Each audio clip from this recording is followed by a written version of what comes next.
Em nome do Pai, e do Filho, e do Espírito Santo. Amém. Naquele tempo, um homem que estava à mesa disse a Jesus: Feliz aquele que come o pão no reino de Deus. Jesus respondeu: Um homem deu um grande banquete e convidou muitas pessoas. Na hora do banquete, mandou seu empregado dizer aos convidados: Vinde, pois tudo está pronto. Mas todos, um a um, começaram a dar desculpas. O primeiro disse: Comprei um campo e preciso ir vê-lo. Peço-te que aceites minhas desculpas. Um outro disse: Comprei 5 juntas de bois e vou experimentá-las. Peço-te que aceites minhas desculpas. Um terceiro disse: Acabo de ir me casar e por isso não posso ir. O empregado voltou e contou tudo ao patrão. Então o dono da casa ficou muito zangado e disse ao empregado: Sai depressa pelas praças e ruas da cidade. Traze para cá os pobres, os aleijados, os cegos e os coxos. O empregado disse: Senhor, o que tu mandastes fazer foi feito e ainda há lugar. O patrão disse ao empregado: Sai pelas estradas e atalhos e obriga as pessoas a virem aqui para que minha casa fique cheia. Pois eu vos digo, nenhum daqueles que foram convidados provará do meu banquete. Palavra da salvação. Glória a vós, Senhor. Meus irmãos e minhas irmãs, estamos no Evangelho de São Lucas, capítulo 14, do 15 a 24. E desde a semana passada, de forma mais específica, desde sexta-feira, nós estamos com Jesus na casa do fariseu em um jantar. Então, só para recordar, vocês se lembram que nesse jantar tinha um homem que estava doente com líquido no corpo, ele era hidrópico, e Jesus fez a cura daquele homem no dia de sábado e questionou ali o fariseu se ele poderia fazer ou não aquela cura no dia de sábado. Claro, o fariseu ou os fariseus, eles não queriam que a cura fosse feita no dia de sábado, porque ele dizia que o dia de sábado era o dia do louvor a Deus, era o dia de bendizer e glorificar a Deus, e não se podia fazer, mas Jesus provou para eles e mostrou que se podia fazer o milagre, ou seja, fazer a caridade também no dia de sábado, tanto que Jesus fez um questionamento. Se você tivesse um boi, ou se o seu filho caísse num buraco, você não iria pegá-lo? Aí, no segundo dia, ou seja, no sábado, Jesus fez mais um questionamento, ensinando, na verdade, os fariseus que as pessoas iam e ocupavam os primeiros lugares. E Jesus disse que não era para chegar numa festa e ocupar os primeiros lugares, mas sempre ocupar os últimos lugares para que o dono da festa pudesse chamar aquela pessoa. Porque vai calhar que a pessoa sentasse no primeiro lugar e o dono da festa dissesse: você poderia se levantar porque tem aquela pessoa ali que é muito minha amiga, eu queria que ela sentasse mais próxima de mim. Então não buscar os primeiros lugares, porque Na verdade, ali estava o orgulho, né? As pessoas querendo se apresentar, se mostrar. Terceiro dia, que foi ontem, se referindo mais uma vez aos fariseus, ele disse que quando eles fizessem uma festa, não convidasse as pessoas que poderiam retribuir para com eles, mas convidasse as pessoas que fossem à festa, e a recompensa que eles iam ter não era a retribuição dos convidados, mas Deus que iria recompensar. Tanto que ele diz que aquelas pessoas que fazem esse tipo de convite somente para as pessoas que são agradáveis, as pessoas que estão com eles, as pessoas do mesmo nível social, eles poderiam receber recompensa. Então, não fazer nada para ter algo de retribuição, mas fazer por amor a Deus. E aí teremos a recompensa no céu. É o que nosso Senhor nos ensinou. E agora, o último ensinamento dentro desse banquete, dessa festa que estava acontecendo na casa do fariseu, é o evangelho de hoje. E acabamos de ouvir Jesus se referindo a um homem que estava ali na festa e falou todo empolgado. Ele disse: feliz aquele que come o pão no reino de Deus. E essa é uma grande verdade. E este é o nosso fim. O nosso fim é de um dia estarmos no céu. Eu vou falar com as minhas palavras para você compreender melhor. Feliz daquele que entrar no céu. Feliz daquele que depois de ter passado essa vida aqui neste mundo, possa entrar no céu e poder participar da grande alegria, da felicidade, da convivência com Deus. Eu fico assim maravilhado, meus irmãos, quando eu medito sobre isso. Esse desejo de ir para o céu, de estar no céu, conviver com a Santíssima Trindade. Você já pensou você conviver com nosso Senhor Jesus Cristo, conviver com o Pai, conviver com o Espírito Santo, conviver com a Virgem Maria, meu Deus do céu, com São José, com os santos. Como eu sempre estou dizendo, porque é do Evangelho, está no Evangelho, está no livro do Apocalipse também, está em todo o conteúdo do ensinamento da Sagrada Escritura e da Igreja. Lá não haverá choro, não haverá sofrimento, não haverá guerra.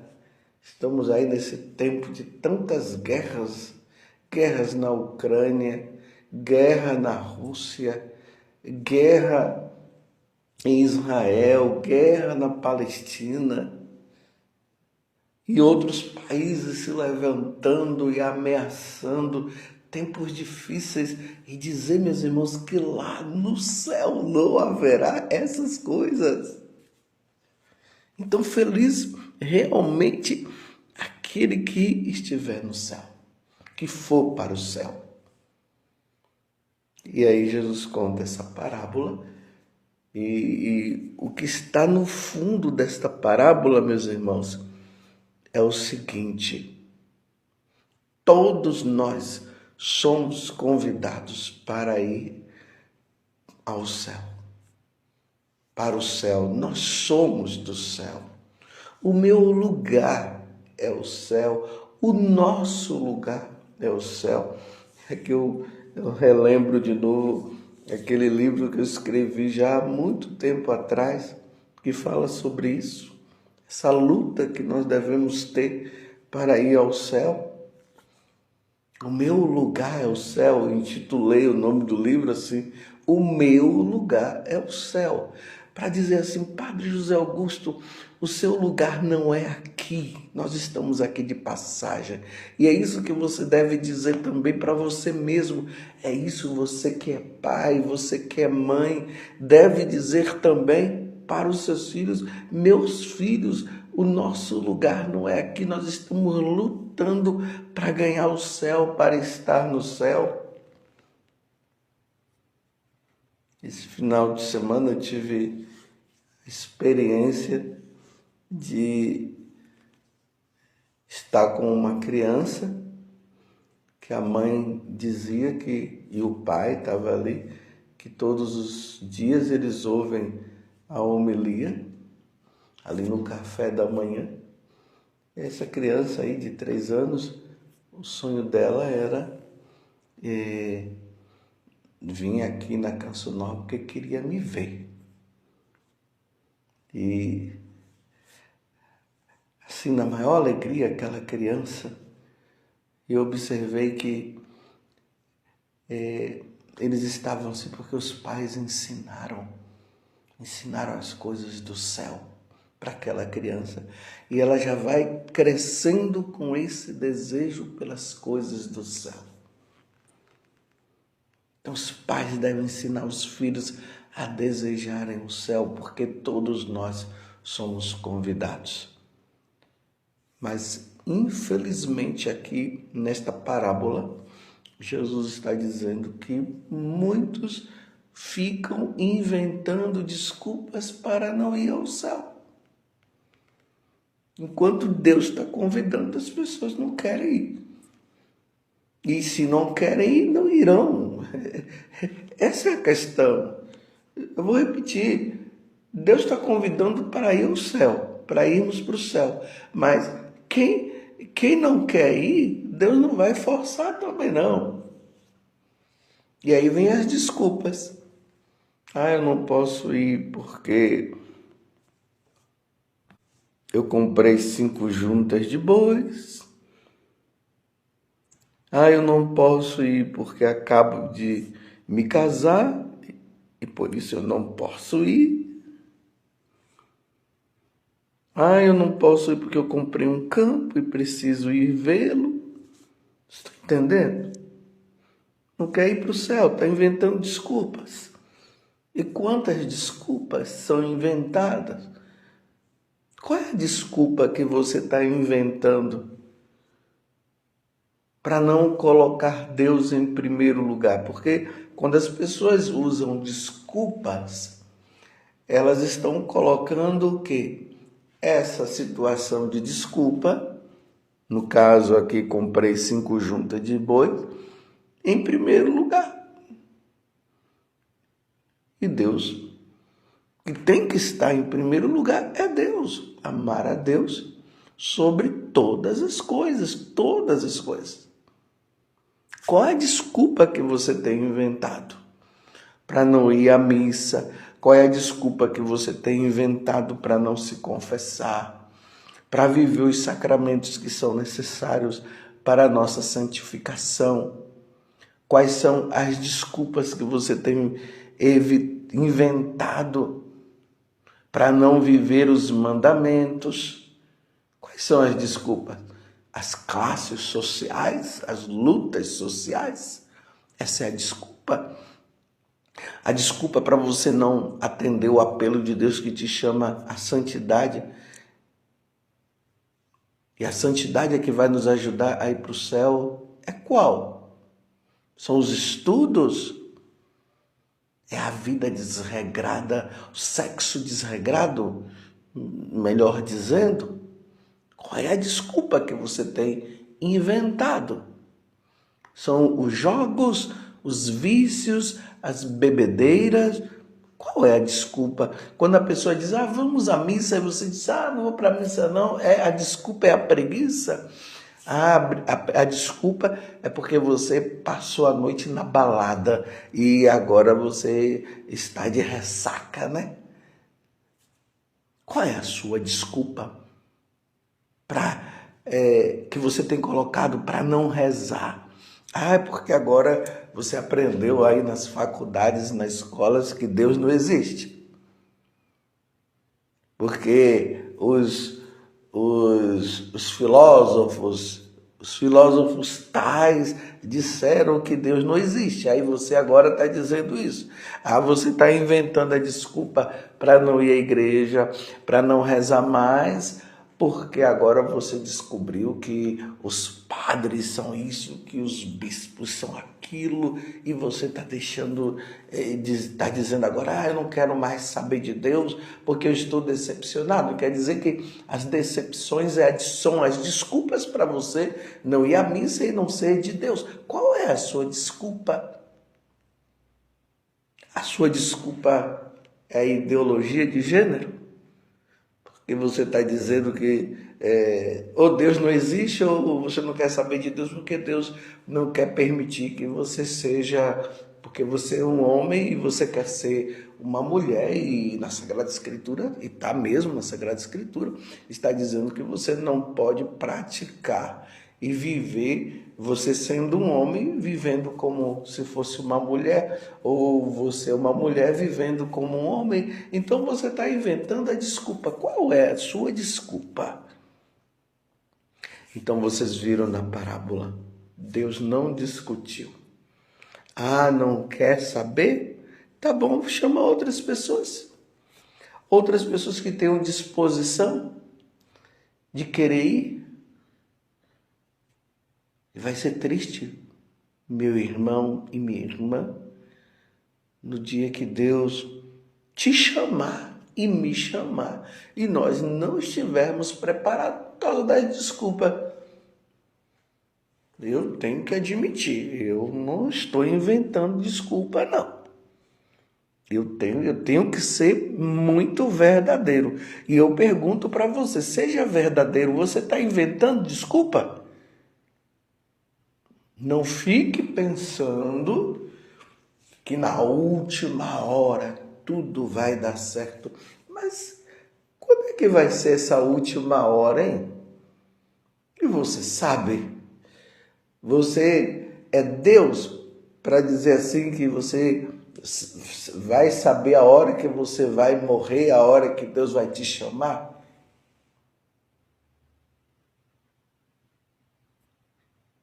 Você está entendendo? Esse silêncio é para você pensar o que você tem feito da tua vida. Você não pode mais brincar com a tua vida. Qual é a desculpa? Meus irmãos, desculpa não salva ninguém, não. Essa desculpa esfarrapada, me desculpe eu dizer assim. É porque você está vivendo um casamento errado, ou seja, não é nem casamento, você está convivendo com uma pessoa já há tantos anos e você está inventando a desculpa, né? Que eu não vou casar na igreja, não. Esses dias lá no confessionário, uma mulher foi lá e começou a falar para mim. Ela começou a dizer ali, tinha tantos anos que ela não confessava, então eu já perguntei, você é casada? Aí ela começou a dizer, não sou casada.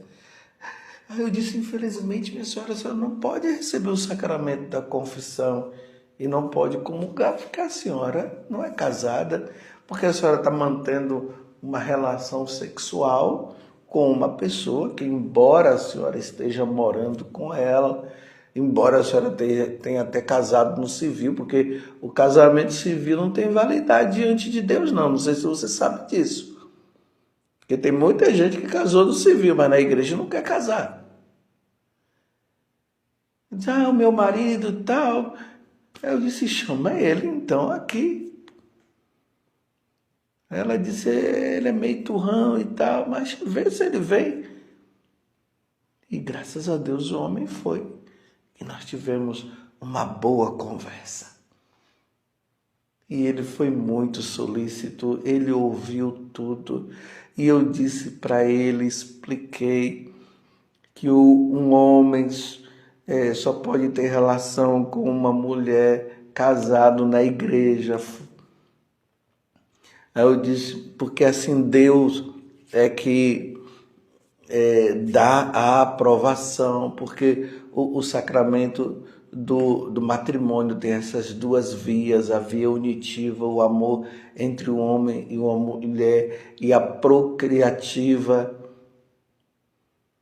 Aí eu dei um exemplo para ele, olha, vamos supor que você seja um motorista e você sabe dirigir, dirige muito bem, mas você não tem a carteira. O que é que a polícia vai falar com você por você não ter a carteira?